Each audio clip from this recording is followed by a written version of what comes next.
Hey everyone, and welcome to an art journal layout. Don't think I've shared one of these for a long time. So as you can see, I've got some Flutterby paints here on the side, and I've already put some stenciling through, some texture paste through stencils on the background just when I'd used them on other products and had some left over. So I'm just dabbing some paint on with a really wet brush, and then I'm using my water mister to move some colour around just so that it's not so thick. Actually, the paint's not watered down yet, and this is where I realised that it's too thick for what I want. It's not going to absorb the water properly, so I add some water on my brush and dab it into the little pile of paint, and then I put it on. So yeah, so this becomes quite a good layout art journal page. I'm quite surprised at what I created, and I love it, and I just totally wanted to share with you to make sure that you guys got to see it, and hopefully you enjoy the finished product as well as the process along the way. So let me know down below if you want to tell me anything or such and such, you know. I'm pretty sure you know what comments are for. I don't need to explain that part. So what I'm doing is just watering down the paint, adding it on, using my mister, adding a bit more water, and just moving it around the page. And yeah, just using a wipe every now and then just to blot out some of the colour so that it's not so bright and strong. And just trying to get a good mix of the four colours across the page. I don't want them, you know, like half the page to be all one colour. I want it to be a few blocky, you know, not blocks, but a few sections of colour throughout, and just like random. And you know how you like purposely do it, but you want it to look random. So you think about where the colours are going. You're not putting too much next to each other and leaving space for other colours in between, and hoping that it looks random enough at the end. Purposely random, that's what we're going to call it. So I'm just going over the texture paste. Even though I know the texture paste is coloured, you can see some of that texture colour paste at the end through the colours, because like I said, I'm not making the colour so bold and thick. I'm watering it down, just using some water and my paintbrush to make the colour go in a direction I would like it to go, and just blotting the sides so that it doesn't seep onto the other pages. So I'm going to do some pink, and these Flutterby paint colours are just so beautiful. The shades are just so beautiful. So you don't have to mix any of them up. Well, for this I didn't mix any up. You can mix them up, of course, and make new colours. But I thought these four colours go together so well, and it ends up to be like an 80s inspired colour scheme. And also then it also leads into what the rest of the layout looks like. So that was quite a fun coincidence. So just add in some more blue. Not much you could say about what's happening in terms of what I'm doing, but I thought I'd keep it all in just so that you could see how just randomly putting things and trying to put it where you want it to go helps it to be that the colours where it's all spread out and not bunched up. And it's nice, so you can see there that the modelling paste the colour is still seen through the page even after it's got lots of paint on it.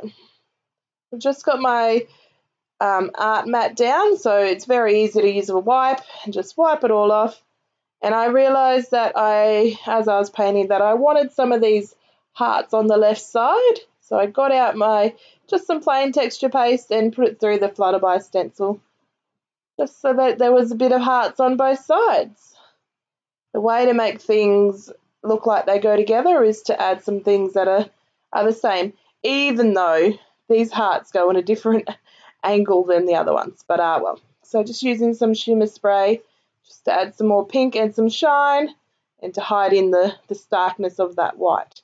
Now because I was using so much water, that the page did start to split, so put on some washi, using some wet glue to glue it down, just folding it, squishing it in the middle, and then I realised that probably matte medium would probably be a good idea to glue it down on top and underneath, and also that means it's primed to take on other mediums on top of it rather than the shiny, waxy part of washi, which might not, it might bead up the colour rather than letting it sit and absorb. So, got out some of my collage items, so I'm just ripping up some text from a magazine. Just going to put it in 3 spots because 3 is a lovely colour in terms of design. So they're roughly going to go there. They're just going to go down with some matte medium. And I'm looking for a focal image in my magazines. I don't pre-cut out or pre-rip out images from magazines. I just leave them together. I already have enough texture stuff on my texture shelves that are messy enough without having ripped up pages and whatnot. So I pulled out this girl because her dress and her hair and her shoes make her look very 80s. So I thought that goes so lovely with the background that was happening. So just fussy cutting her, just roughly. You don't need to be so pedantic and perfect that it takes you 10 minutes to cut her out. She's just going to be a magazine image that I'm going to stick on and then blend in anyway, so her edges aren't they don't need to be all straight and whatnot. So she's using a paintbrush this time and the gel medium, and on it goes. So a bit on the back and a bit on the top, just so that it sticks and it lays down properly, but 2, so that you can put some medium over top of it. It's sort of like a sealer kind of thing, and it seals that paper and makes it more susceptible to colour added on top. So just as simple as that. On it goes. I did pick that washi in the middle because of the colour of it. The blue does match what's going on, even though at the moment it looks like you've just randomly placed a washi strip in the middle. When I put the girl here, it doesn't look so obvious and stark in comparison to the layout. So put some matte medium underneath, put some on top. Then I realised she's just floating in the air and she should probably be standing on the bottom of the page. So I quickly move her down and get to work with gluing her down on the top. So yeah, just folding again to make sure that she is in the crease rather than her breaking when the pages get folded once it's dried. Just making sure it's all glued properly, all the edges, so that it doesn't curl up and break or deteriorate once some wet medium goes on top. Just washing the brush. You should definitely wash your brush because it can ruin the bristles. It's probably ideal to have your own brush for matte medium and gesso and whatnot. So just getting out these little mark making paint brushes, I guess you could call them, and this one's doing some little dots. These ones are even smaller dots, and I got out the same colours again. Actually, I didn't get purple. Did I have purple before? I thought I had 4 colours. Yeah, I had purple. I didn't get out purple for some reason. And I'm just making some marks all over the page just to add an extra layer of interest, and that blends in the pattern, the text paper, brings it backwards rather than it being just plonked on top of all the background goodness. And this is going to just holding this side like down so that it makes some wider brush strokes. And then in a moment I'm going to change colour. Well, I did change colour, but I'm still doing the same thing. But if you hold it more upright, which I'll do in a moment, it makes more lines rather than those blobs as such. So they're pretty fun. Here we go, just making some lines. So they're pretty fun. It comes in a pack of 2, and it's good to make some different marks and whatnot on the pages.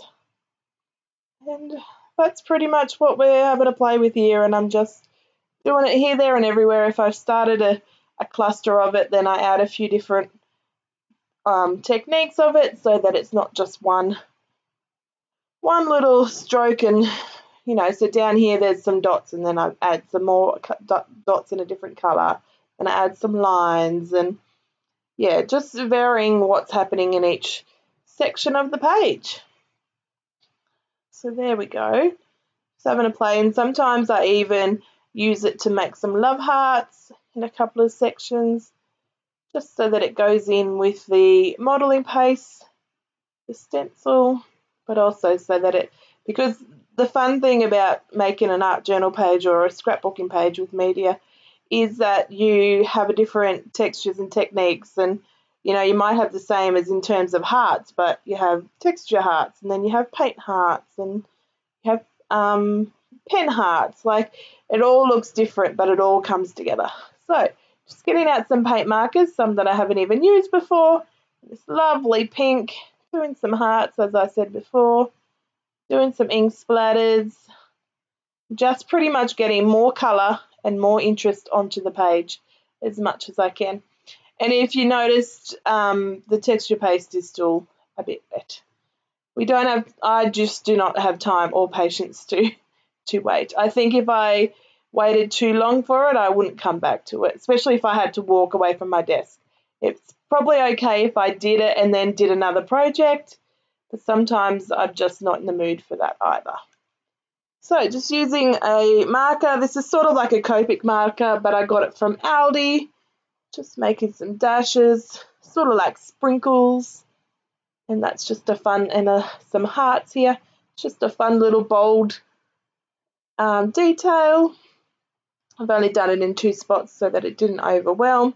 And then this is my oil pencil, and I put some water on my mat, and I'm just wetting the pencil part and brushing it through, sort of using it like a watercolor pencil, but that's because some of the things are still wet. I didn't want to draw on it and then smudge it out with a wipe or a wet finger or anything. So this gives it a very bold black line, which means that she sort of like she has a shadow. So it means that she is part of the page in the background rather than plonked on top of the background, which she looked like before I added this shadow. Also want her to stand out as well, so it's nice to have that going on for her. So just drying that and chucking it back in my caddy, and then I get out a white paint pen, and I'm also going to outline in some white, which, as you know, you should always wait for things to dry, but I didn't even wait for this oil pencil to dry in terms of the black background. So after some ink splatters, I do go around the background and do come into a bit of trouble because I have to keep cleaning the nib of the paint pen because it gets black on it and it gets clogged up a little. So you really don't follow my lead in terms of not waiting for things to dry. So yeah, it's nice to have this little white background, makes it pop even more. But of course, like I said, you should wait for it to dry. I think I knew I was so close to finishing now that sort of just wanted to do this and not have to bother with coming back later to do just one little piddly thing. And yeah, so as you can see from the time, process video is nearly finished. Just going to add a quote, and I'm pretty much going to just call it a day after that, I think. So I write, in a crowd of people, stand out. And I like the fact that, one, the quote is just so meaningful, but also she does stand out on this background, and potentially could be focusing just on her and the background is a blur. So it could be people in the background that we're blurring out in terms of letting her and watching her stand out. So here I go again, clogged up my pen, so I've got to draw it out a bit and finish the quote. So just went on to Pinterest and found that quote. Not sure what I would have looked up, but I did find it. And we are finished. So check out the close-up and I'll see you next time. Bye.